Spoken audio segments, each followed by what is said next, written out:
Hi, everyone. Welcome to Beverly Hills.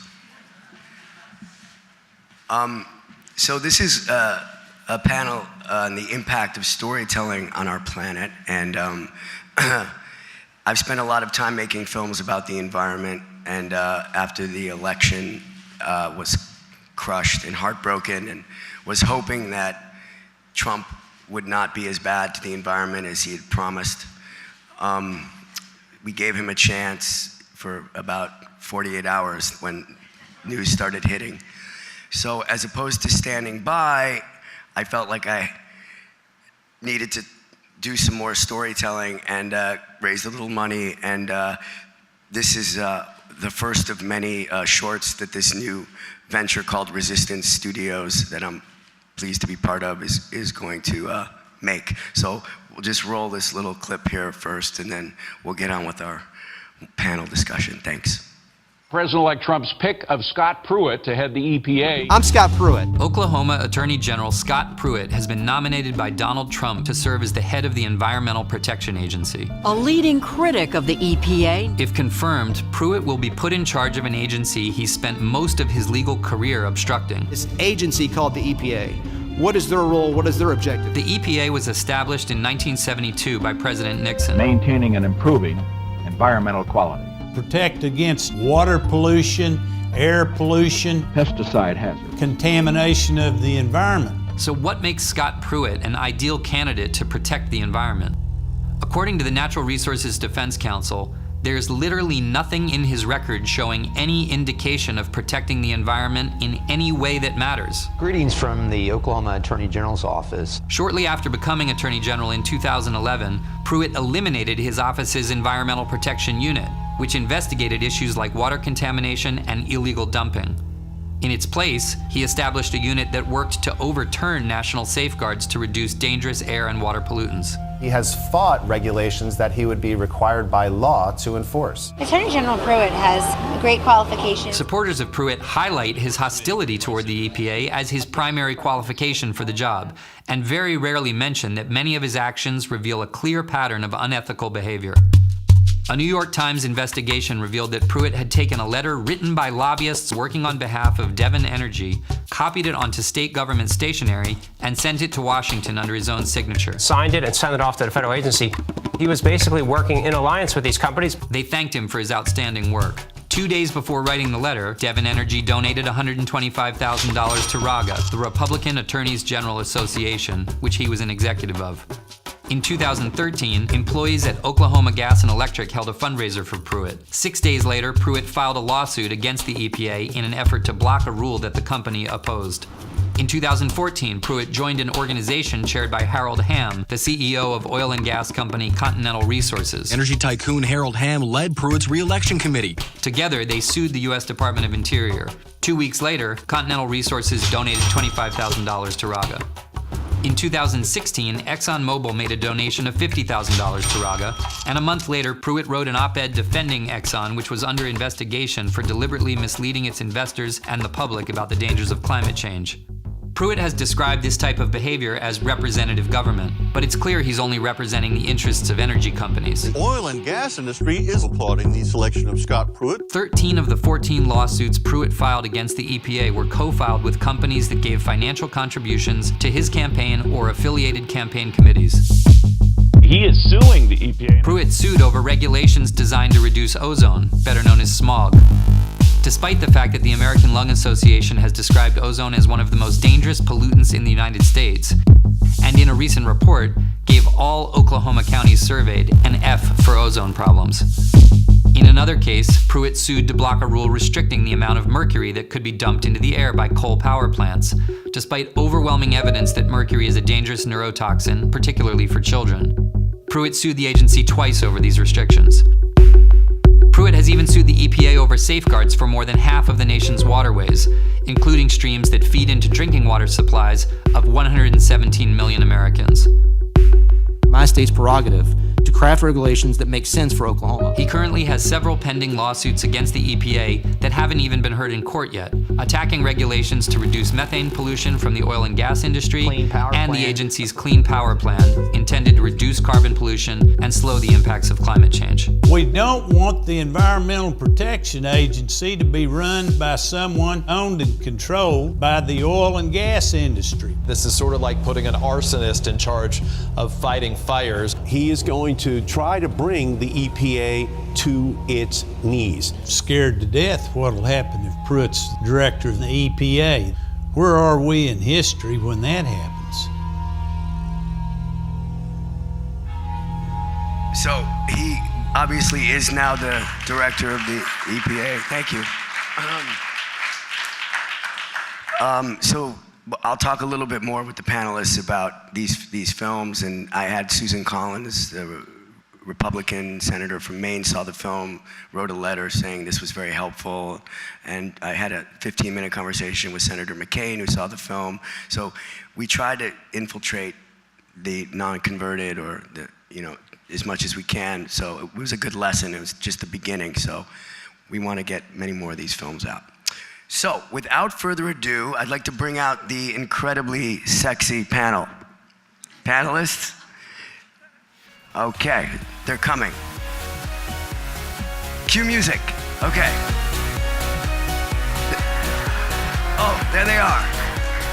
Okay, so I'm gonna start with this gentleman on the left is Daryl Wein.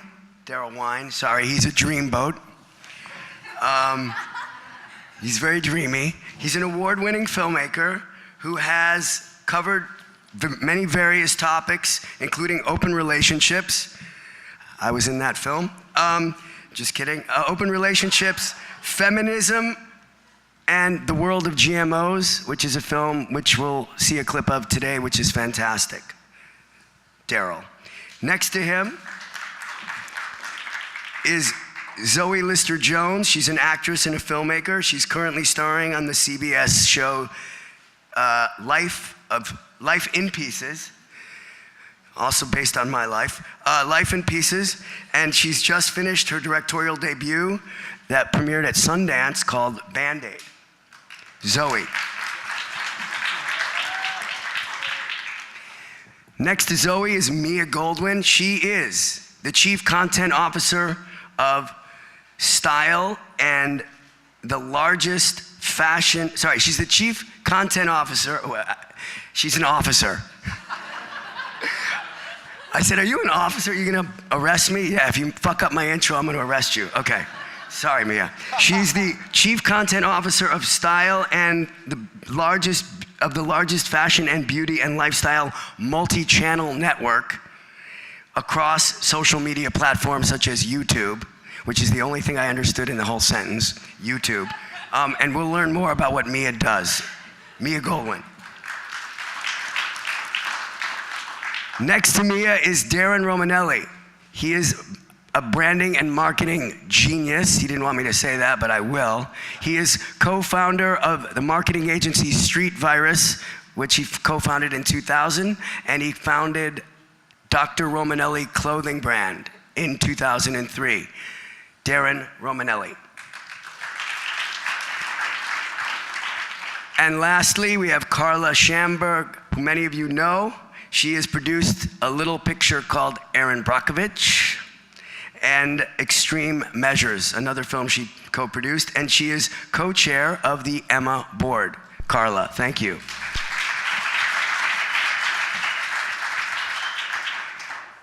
Phew. Okay.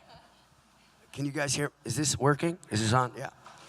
So it's an incredibly eclectic group that we have here on this panel.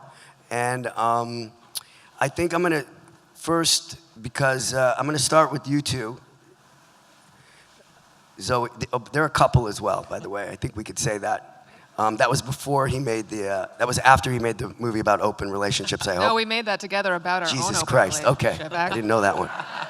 That's not for this panel. Wow. That's our next week's seminar. Tune in next Which I hope you all attend. So I struggle in my own life with trying to make movies that have something to say and also are entertaining. And it's quite difficult to not bash people over the heads with a message, but at the same time, let them feel something. And we talked before about, you guys were saying in the earlier session about emotion being the key to that. Tell me a little bit about when your film that you made, Consumed, which is about GMOs. At one point, did you think of doing it as a documentary? If not, how difficult was it for you guys to A, get the movie made because it's about a subject that is very taboo, and B, how difficult was it for you, I know you guys wrote it together, to balance that fine line between preachy and entertaining, and was that difficult? Ladies first. Yeah, I mean, so for those of you who don't know, Consumed is it's a political thriller, so it's not a documentary, and it's set in the world of genetically modified food. And for us, it was a topic that we were deeply impassioned about, something that we felt was impacting all of us, but that so few Americans especially really understood, and that there was a lot of misinformation out about GMOs the more we researched it ourselves. And so I think for us, a documentary, there had been some documentaries, very few, around the topic, but we wanted to reach a much broader audience because while documentaries are extremely powerful tools, sometimes they can preach kind of to the converted, and I think we wanted to, for lack of a better word, like trick people into learning something through entertainment and through narrative storytelling. So I think it was our biggest challenge to not to balance informing our audience while entertaining them without overwhelming them with information, because the world of GMOs is like really confusing, and in order to edify consumers, you kind of have to get into some really nitty-gritty factual information. And so that was what we really struggled with actually in the writing process, and even in post we had to pull back a lot of that in order to just crystallize the most essential information and kind of put story and character first, and then allow our audience to walk away really more than anything with questions, because I think that is the most empowering thing. If people are just sparked enough to leave by saying, I want to know more about that and how it impacts me and my life and my children's future and the world's future. That's beautifully said. It's my wife right there. I mean, it's crushing, so articulate. I don't know what I can add to that. We do have a clip. I'll add that Danny Glover was in the movie, and he played an organic farmer, representing all these amazing organic farmers out there who are being threatened with these unfortunate lawsuits because we're seeing genetically engineered seeds contaminate organic farms through cross-pollination and through seed banks, and a lot of these farmers end up having to pay royalties to these giant biotech corporations like Monsanto and DuPont, and it just doesn't seem fair. And a lot of them have had to go to court and settled out of court lawsuits. I think over 800 of them. One of the cases went all the way to the Supreme Court, and unfortunately he lost because Monsanto's might is pretty strong. But I just remember a quick funny anecdote from the movie. Danny Glover, we had so many factoids in his monologue. He's like, can we strip some of these away? Like, I really am getting too old for this shit. Like, I can't say all this stuff. And I was like, yeah, okay, well, we'll trim it down. But it's a great point, because the balance of information and narrative storytelling is a tough line to walk. And that was one of the reasons we made it a thriller, have twists and turns where you're wondering which way it's going to go, and at the same time learning some things. And some of those things are that 90% of corn and soy are genetically engineered in this country and not labeled. Nobody even knows that. And so that's something that, you know, we try and find, we found a way to put into the story through one of the characters. And then, of course, you know, we have other characters that combat that. So it becomes this almost like dialogue or debate in a fictional sense, where the audience is left having to then go do their own research and think about it and think about the food that they're feeding their children. One more quick question, and then I'm going to get everybody else involved. How much did you stick to absolute facts, and was that very important to you, that everything was factual in terms of your story? I mean, you created characters, Yeah. but how the GMOs affect the kids and the communities, how much research went into that? I think we felt a great responsibility to be extremely factual within, of course, the confines of a fictional story. And we spent a lot of time doing our own research, but then we sent the script to the many leaders in the food and environmental safety movement to make sure that we were representing, the story that we were telling factually. And up until, I mean, even during, because GMOs and that battle in this country for labeling is such an constantly evolving debate that even up until, I think, production, we were having to change things within the movie to keep up with the current kind of politics that we were trying to reflect in the film. And I don't know, like, should we show the trailer so that people know what we're talking about? And Yeah, let's show the trailer if we have it. Do we have the trailer? Probably should have done that first, but we forgot. Okay. Let's roll the videotape. Let's see the trailer. Oh, we don't have it? We don't have it. We did. What happened? I sent it. I sent the QuickTime. I can act out a monologue. Yeah, Zoe's gonna act it out. I'm gonna do the voiceover. In Zoe, a world. It's on Netflix, so you can just stream it. Okay. Anyway, there's so many storylines, I'll just say, in this very convoluted subject, there's farmers, there's scientists, there's parents, there's the corporations. There's so many, and we tried to create this web to reflect the fabric of this subject matter in a way that was compelling, and in a lot of ways it is a reflection of the environment, in that an ecosystem can only work well if it works together. And that's one of the major issues we're seeing with factory farming and a lot of chemical and pesticide use that is affecting climate change. And we're seeing that through GMOs in a major way, because there's so many chemical herbicides like glyphosate, which California actually came out and said is probably carcinogenic to humans. The first state in America that it's now going to be on Roundup, I think, is going to be actually labeled as such. And the World Health Organization said that glyphosate is a probable carcinogen. So that's the main ingredient in the herbicide that is spread on all of these drought-tolerant crops that are out there. They're herbicide resistant. Or herbicide resistant, I'm sorry. And so you have to, you're left wondering, well, if I'm eating this stuff, am I ingesting those chemicals through that process in some way? So there's so many, what we found in making this movie, ramifications. It's not just GMOs, which a lot of people think is just this fringe issue. It's the monopolization of our food supply.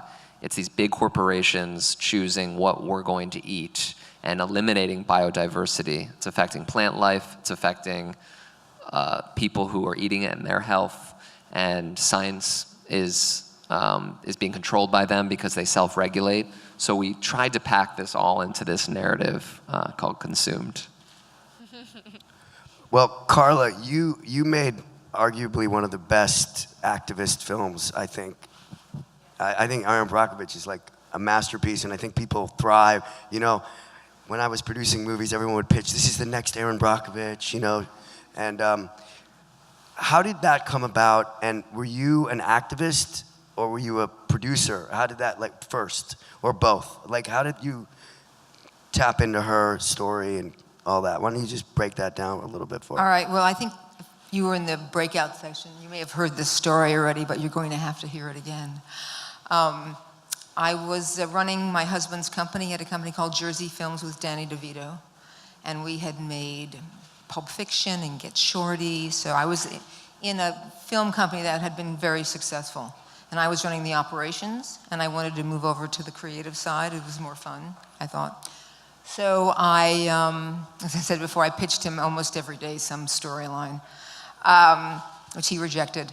And then my chiropractor told me a story while I was getting work done on her table about this client. She had Aaron Brockovich, and that I should really make a movie about her. So I thought, okay, fine. I have her come to my house, and she did. She showed up at I opened my front door, and she was wearing a leather bustier, a black leather mini skirt, and stilettos.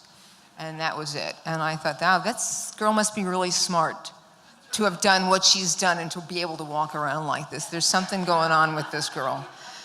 So she came into my home and told me her story, and I thought it was amazing. And my husband came home, and I told him that I'd finally found a film I wanted to do, and I wanted Julia Roberts to do it. This was like 1996, I believe, maybe 95 actually. And he said, I don't get it, and you'll never get Julia Roberts.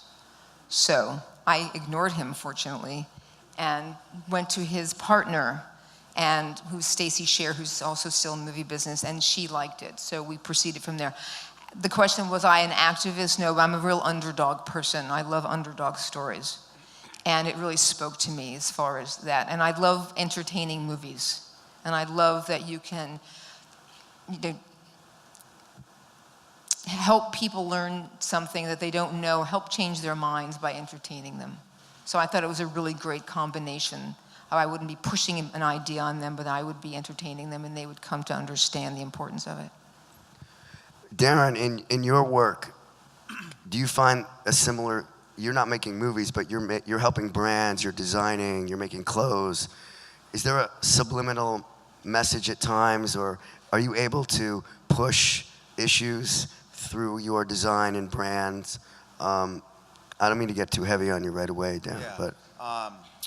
I think a lot of, hi, I'm Darren. I have a little bit of a cold, so hearing myself sound a little stuffy. But we, as a marketing agency, a lot of these big corporations trust us to storytell. And a lot of what I always tell my clients and friends and peers is you want to be as disruptive when you're storytelling, at least initially, to grab the consumer's attention, right? There's this element of, we see so many images throughout the day, so many brands are blasting us with messages nonstop, that if you take a minute and you're a little bit more creative and inventive and disruptive about how you introduce a story, and then you're able to curate the environment of where the consumer's receiving those messages, right? Then you'll have a much better shot at grabbing a fan or creating a loyalist. And that's what I've built a career on is, it used to be called guerrilla marketing. Now it's just personalizing media, customizing media, creating really unique imagery and distributing it in an authentic way. Did you design those shoes? I did not, but they're pretty cool. Yeah, they're USA peace sign Chuck Taylors. Can you talk about sustainability in your brands and just explain sustainability? Because now it's a word that people are just throwing around a lot, like everything's sustainable, and you're supposed to just go, oh, it must be good. But will you talk a little bit about how it plays into your work and what it is? Sure. So right around the same time I started my agency, I've always loved fashion, and I started recycling, reconstructing these vintage brands. I went to school in Oregon, close to Nike, so I was infatuated with the swoosh, and during my weekends, I would go source old windrunners at thrift shops around Eugene. And when I graduated, I came back, and I didn't have enough money to buy certain fashion items, so I thought it would be incredible if I could recycle these existing garments. And for whatever reason, they picked up, and I started selling them in boutiques around the world, and I wanted to express the origin story of the garment that was recycled. So I would, with the Polaroid camera, I would document the item that was recycled and reappropriated into this new silhouette. So as a consumer, you could reach in the pocket and see an original Polaroid of what the jacket was made from. And throughout the years, I started sourcing vintage hardware and vintage lining, and for a certain point, all the creations I was making were completely from recycled materials. And not knowing, being so young, the idea of sustainability back then coming into my practice so organically was interesting now reflecting on it to see how it impacted my journey and just made me more aware, and hopefully the people that have been collecting the garments more aware. And what is your definition of sustainability? That's a hard one. Sustainability would be inspired, improving the future, inspiring improved future. Okay, I like that. So make sure when someone says it's sustainable that it meets those qualifications. Okay, Mia. So, since I messed up your introduction, why don't you explain kind of what you do for Style Hall exactly, and what Style Hall is? Hi, everyone. So yes, I'm an officer. I'm a content officer, so a very different and non-dangerous kind of officer of Style Hall. So we are the largest fashion, beauty, and lifestyle multi-channel network on YouTube. What that actually means is an incredibly powerful community of about 6,000 influencers all over the world. We generate about 3 billion views a month. We are across all the social platforms. And yes, our primary focus is on lifestyle and fashion and beauty. But within our community, which our primary audience is about 18 to 34, about 95 to 97% women, we have seen an incredibly powerful and active voice and a different form of storytelling that has emerged within millennials, which really are interested and passionate about the environment, which are really passionate and interested about causes. And the amazing thing about them is that because the distribution and the scale of their audiences are so engaged and so active, and there's sort of an authentic relationship that's almost like your modern day friendship, and it's a modern day kind of relationship that's like your mother or your sister, we're finding that our community is engaging and has a really interesting desire, especially at such a young age, to be active in the environment, to be active in causes, and we're using them to find ways to get other millennials all over the world to sort of engage and be a part of this active community and to really be active. And for me, what's really sort of inspirational is our brand is not just about women, which I think is very, very cool, and I think the world definitely needs more brands that are sort of showcasing how amazing and dynamic and powerful women are. But it's also really kind of getting people to be engaged and active at a really young age, and really to get them out there and to make a difference. Can you give me an example of one of your influencers, how they made a difference, how they made an impact? Absolutely. So we have actually a couple of people that are within our community that have joined this organization and have actually joined the board, and we've been working with them. One in particular is a woman named Karrueche Tran, who's dynamic and amazing, has an incredibly powerful community of about almost 10 million subscribers across Instagram and social media. And I work with her a lot, both in sort of from a talent perspective in acting opportunities, and we manage her channel. But she came to us and said, look, at my core, I really am passionate about different causes. I'm really passionate about the environment. So we sort of had this opportunity to bring her into the organization and to work with Debbie and her team. And I think what's amazing is that Karrueche's sort of gone to the Watts Gardens, and I think at a lot of these events, again, it's a voice that has mass distribution to a really engaged millennial audience. So any event, a lot of the kind of fundamentals of what this organization has been, I think Karrueche has been a really great embodiment of a young, incredibly inspirational voice that communicates that. So this panel is the impact of storytellers on our planet. After at the end of Consumed, there's a website. And I love the credits because you're also giving information. You're showing some actual live footage, actual footage of news of the GMO story. Obama saying he's going to have everything labeled. I struggle in the docs that I've made in terms of calls to action. We're been successful in some and not, but calls to action, you know, are important. We just learned about this horrible thing. We want to do something about it. Talk a little bit about the call to action after Consumed, how difficult that was to come up with, and has it been successful in your minds? Yeah, They have the trailer. Oh, okay. Sure. Well, do you want to play the trailer and then you could talk about, so you'll get a little more context for this film. Wow, it's so versatile. That's not it, but here it is.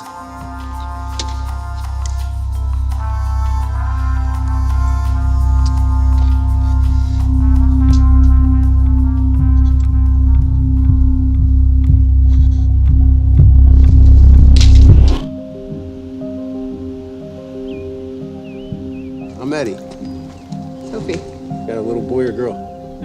Boy. Me too. Hey, buddy. How's school? Good. What's going on with your arm? Nothing. Nobody can figure out where the rash is coming from, Tammy. Like, I just can't, my baby. We have created seeds that are able to withstand stress from the viruses, bacteria, adverse weather, soil conditions. Clenestra has sued more than 800 family farms over patent infringement. How do you patent life?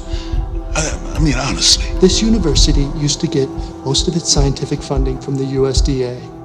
Now it gets it from corporations, so we adjust. This is science that's saving the world. Now, almost 90% of corn and more than 90% of soybeans that are planted in the United States are genetically engineered. So it's just in everything. You're not well. You're acting paranoid. You said it yourself. You're having delusions. So you're saying my son is making it up?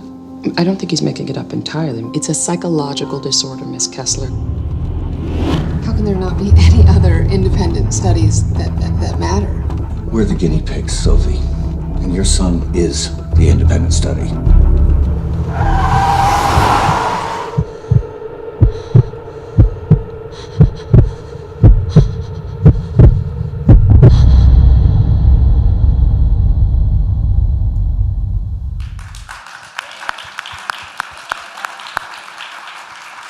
Now on Netflix. Check it out. So call to action. Yeah, call to action. So at the end of the film, there's a series of clips that are from the real world. So you see all the storylines that we put in there. Back to the question that you were asking about how much of this is true. Every storyline was inspired by true stories, and they were almost like an amalgamation of stories that we read about farmers and parents, and so you see kind of a glimpse into news stories about each of those people. And then at the end, it goes to the website where we have some resources for people to sign a petition to label GMOs, because the most important thing is that is that we know that we're eating it. We all have a fundamental right to know what's in our food. So that is interject that, and this is like where we get kind of like factual, but 64 countries around the world label GMOs, and the United States doesn't. So that is like just like the entry point into just before you do anything else, just transparency is kind of paramount, right? So labeling initiatives are kind of the easiest thing to call people to action to do. Yeah, I mean, come on, it's like we should be able to walk into a grocery store and see, does this product contain genetic engineering? Well, now there seems to be a lot of no GMO labels. So there's the GMO project, the non-GMO project. So if you pick up a food item that has that, great. You know, that's all companies that are voluntarily submitting to that. But there's so many more. The middle of the grocery store, if you're not shopping on the aisles, all of these processed foods contain genetically engineered soy and corn and canola oil and ingredients like that, the derivatives. So let's get those labeled. And a lot of the same companies are labeling that are making these foods here are labeling them in other parts of the world, like Zoe was saying. So they have the ability to do it. And the other call to action is really trying to get people to use their money and dollars towards buying food that is organic, that is non-GMO, and trying to get people to just be conscious of making that choice with their wallet by going to farmers markets, by signing up on amazing platforms like Thrive Market, where you can get good, healthy food delivered straight to your doorstep, and promote conversation.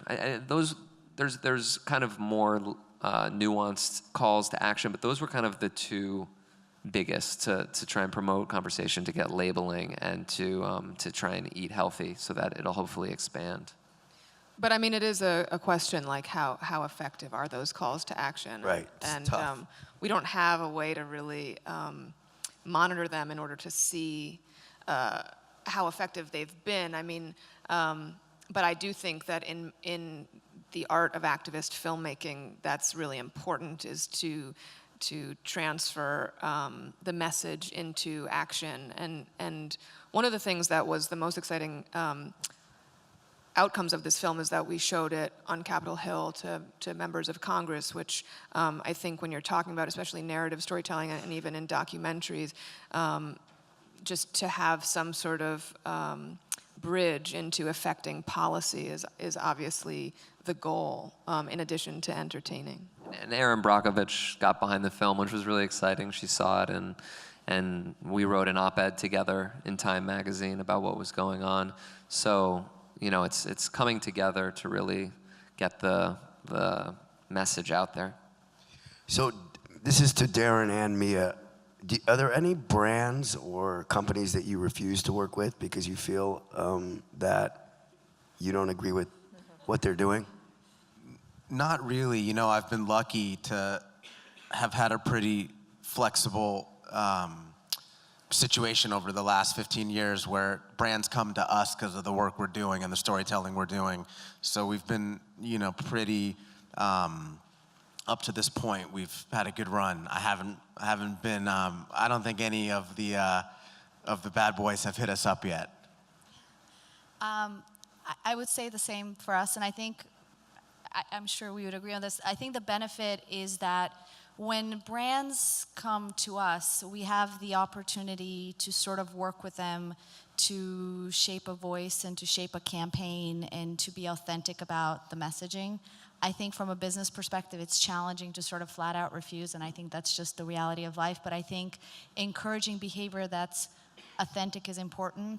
And I think to some degree, both from the call to action perspective and I think from a messaging perspective, I think YouTube is a pretty powerful tool because the fans and the audiences and the influencers themselves have an insanely authentic voice. They honestly actually are the mechanism that if something doesn't feel real and authentic to them, they won't engage with it. They just won't work with it. And their audiences really know when something is real, when something is not.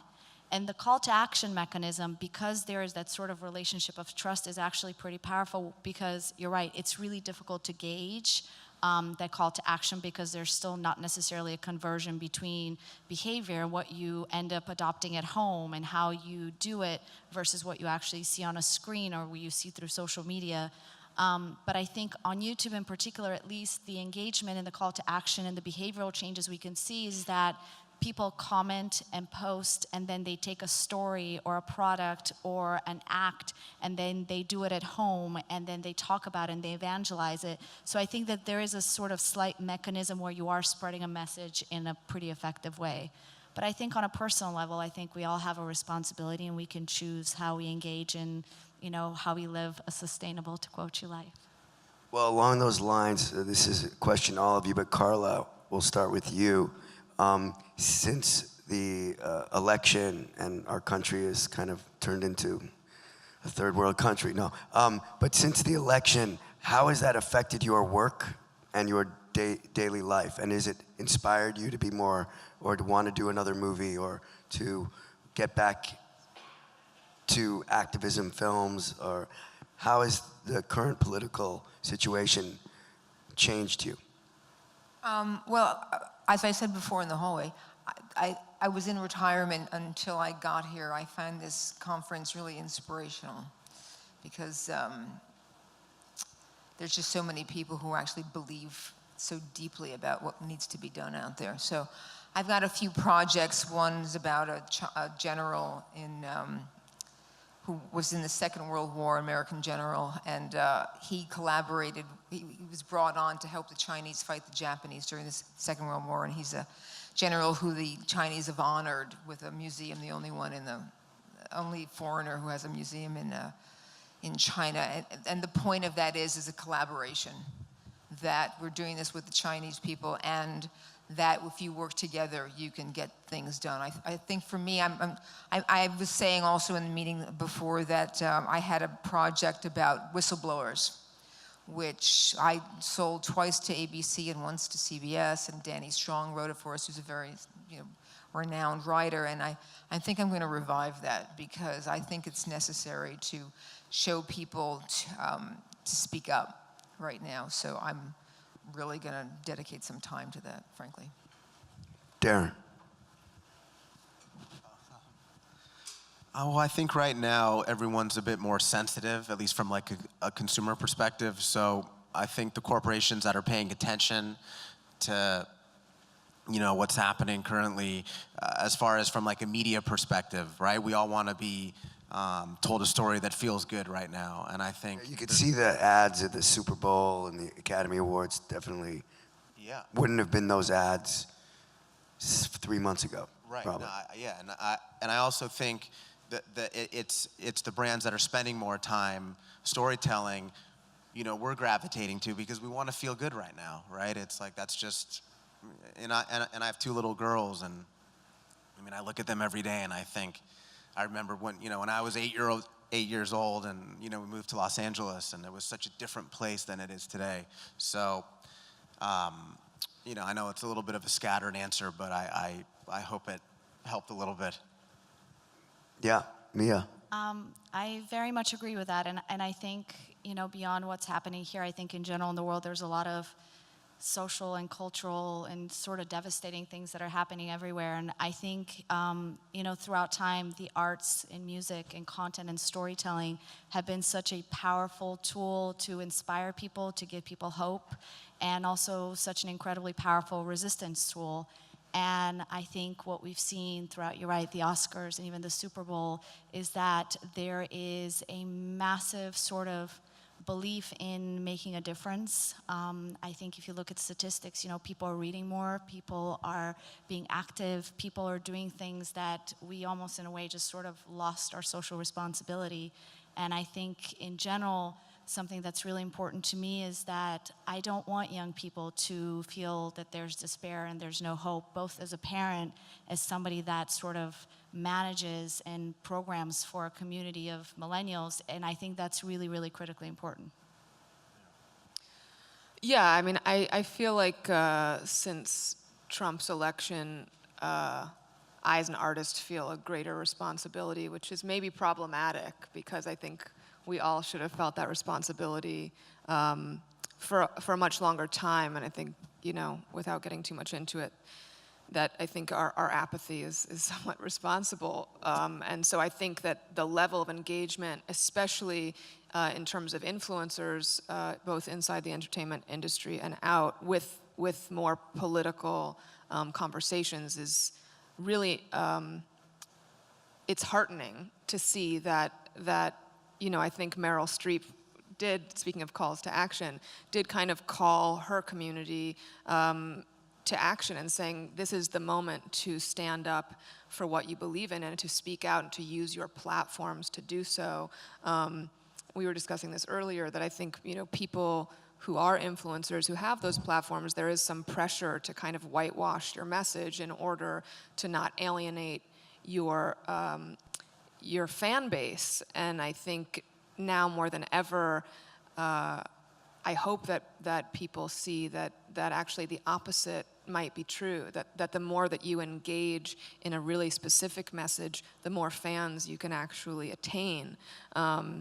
And so, yeah, I mean, I do feel that as artists and storytellers, now is the moment to be telling I think, yeah, stories of resistance and stories that can inspire change in a different way. I didn't do this since Trump was elected, but just a small anecdote. I was at Sundance for the Women's March. There was a Women's March in Park City, which was awesome. And I had hired an all-female crew on the film that I directed. And so my crew and I got to march together in a women's march, which felt just like one of those moments where things are intersecting in a way that felt incredibly moving and meaningful. But I think that using our voices, using the whatever power influence we have to affect change is imperative right now. Is there any way that I could show the billboard? I have a slide that I sent in. I work with Levi's pretty closely, and I've been using the material as a blank canvas. So this is a billboard at the D Museum that's live right now in South Korea, and the name of the exhibition is called Youth, and this is a Japanese artist named Matt Saki. So right now, if you look at the billboard, it doesn't make any sense, but over the next 3 months, it's gonna spell all you need is like. So it's a way for the youth in South Korea, on some level to be engaged. It's disruptive, and it's with a material that you might resonate with because everybody wears Levi's every day. But just the idea that this billboard is gonna slowly over time change into this really powerful message, right? Because when I think of like, I think of, liking a photo on Instagram, and then I think of the Beatles.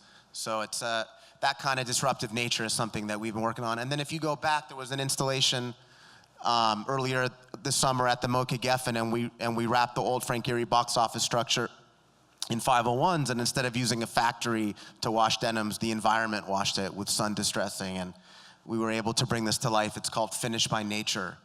So this is another way that you could grab somebody's attention and create a message, a beautiful message, right? With something as fashionable as a pair of jeans, but if you use the environment to distress it, it's a way to subliminally connect and create a moment. And then the last one, just to show you, so this is in my office, and this is a room that we're doing with Interscope Records, and we wrapped the entire room in salvage denim, and a young artist named Matt McCormick painted the room for us, and instead of the environment, all the conversations we're having in the room with creatives is naturally distressing the floor, and then we're gonna recycle the entire room into jeans and trucker jackets. So it's a creative way for the youth to get inspired with sustainability without force feeding them, right? It's storytelling through fashion. And I just wanted to share that because we were talking about advertising. Oh, good. That's great. I have a 32 waist for the jeans. I got you. Thanks.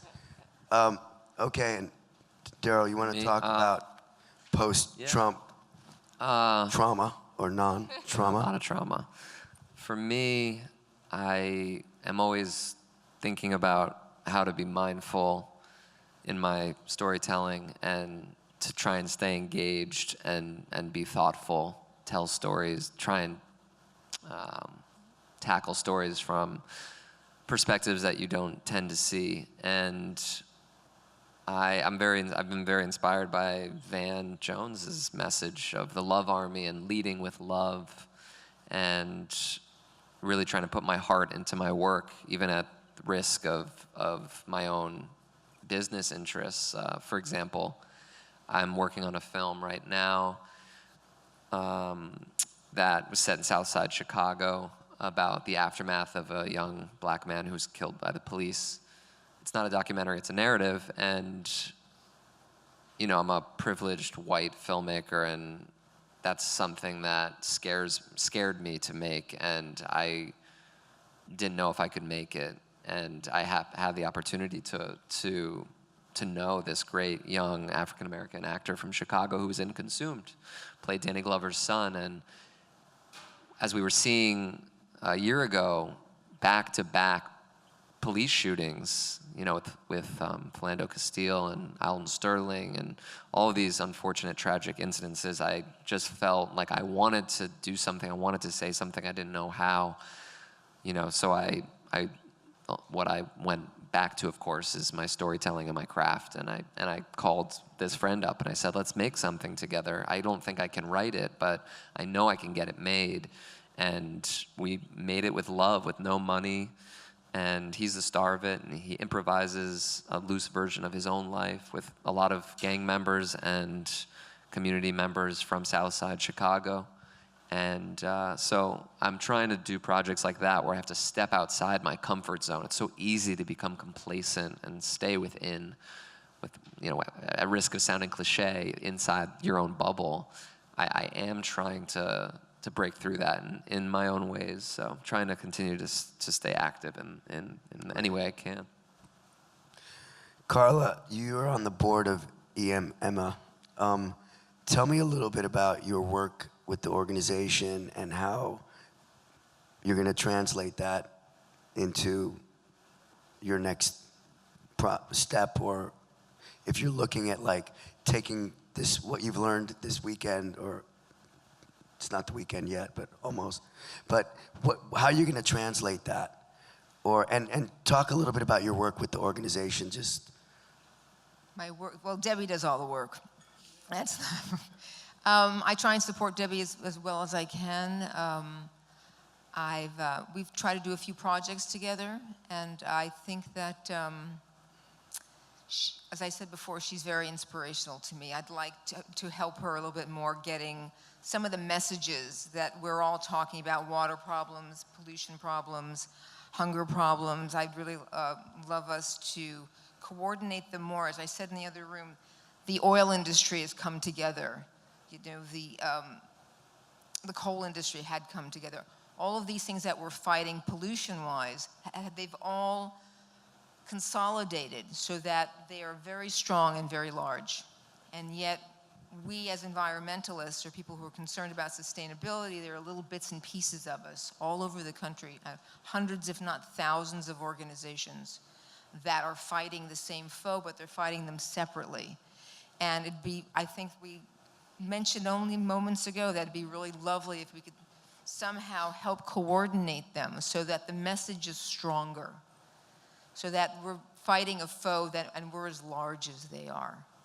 And Debbie, because she's got a handle and accessibility to people who already have platforms or celebrity or notoriety, they can speak to a larger audience. So that's a really large concern to me, to bring together so that we have the same strength they do, so we have the same voice that they do. Does that make sense to you? Yeah, no, it's great. That's great.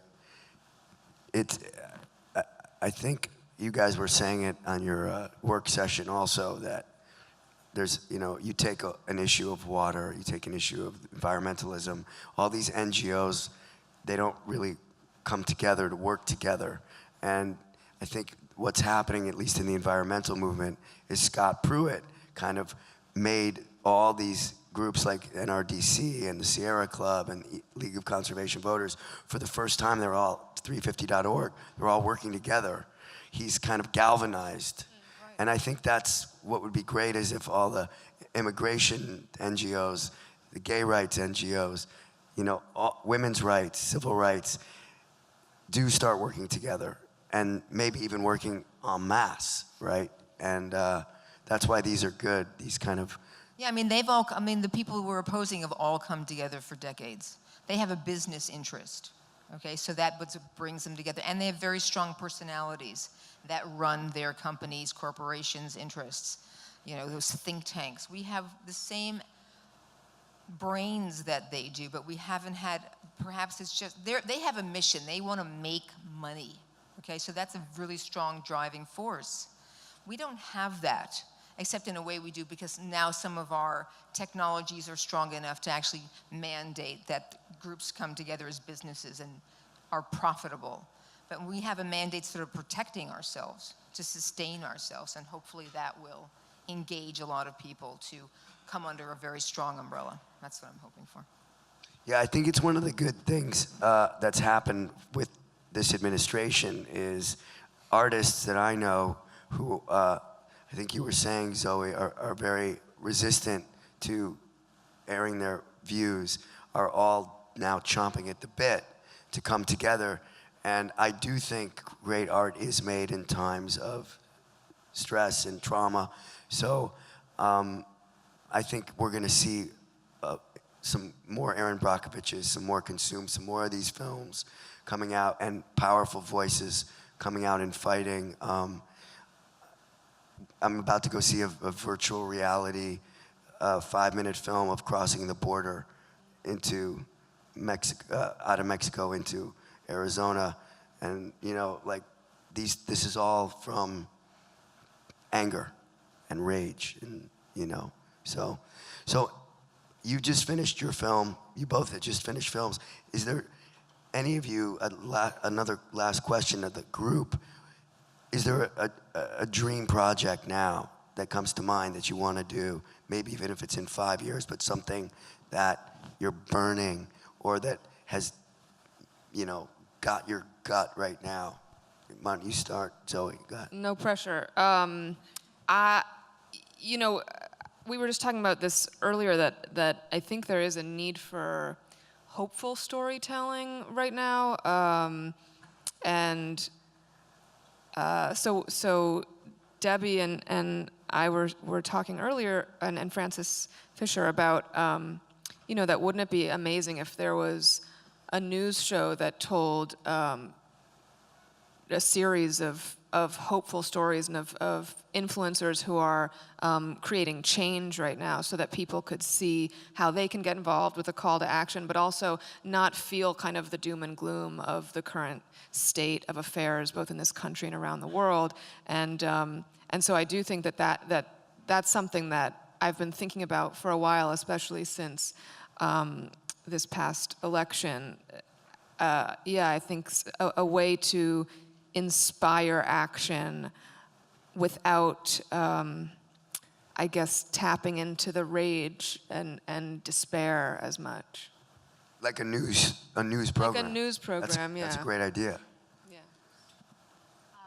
I think to piggyback off of that, I think that is fantastic and really, really important. And I think, again, the messaging that we're trying to encourage and to promote through Style Hall is very similar to that. I think for us, in addition to that, it's continuing women to sort of be their own entrepreneurs, because I think through YouTube and through brand relationships and through sort of their own product lines, you have a whole generation of young females that are becoming entrepreneurs and becoming incredibly successful. And I think the other area that we're working towards is more about sort of image and bullying and dealing with a lot of different issues that young women don't necessarily know how to deal with, and they look to their community of friends, and in a very open and organic way they share their stories, and as such they're helping women across the world deal with things. And I think lastly, something that I find incredibly inspirational, really cool, is that we're finding a whole new audience in the Middle East of women who are starting to sort of express themselves, even behind the veil, to engage with others, to use makeup, to use beauty, and to sort of try to find a voice. And I think, again, the connection of social media and the inspiration that you have is a really powerful connecting tool.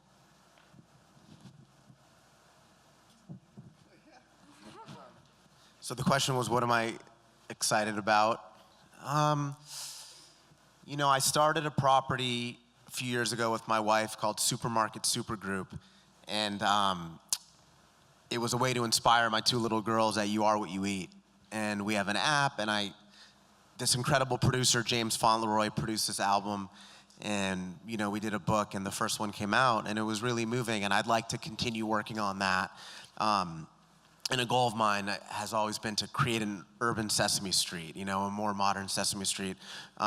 Because if you could create a destination for kids to get to participate with eating healthy, making music, embracing art, I think especially Los Angeles would have a better heartbeat for youth than we currently do right now. So everyone check out Supermarket Supergroup. I'd like to continue working on that. And I think, like I said before, I'd like to work on this whistleblower project, because I'd really like to engage everybody in the country to start speaking out for themselves. And I really would like to engage the people in the middle of the country who have been sort of duped by Trump.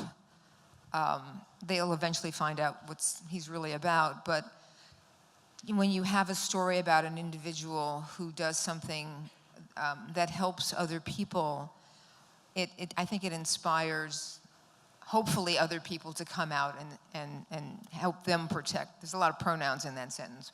But if I can, on a weekly basis, come up with a true story, which is really easy because there's a lot of them, of these whistleblowers who protect other people and then put their lives, really, it's hard to be a whistleblower. Your life gets destroyed. And yet they do it anyway, and they usually do it for people they don't even know. So, and they happen in the middle of the country. They don't necessarily have to happen. They happen in schools.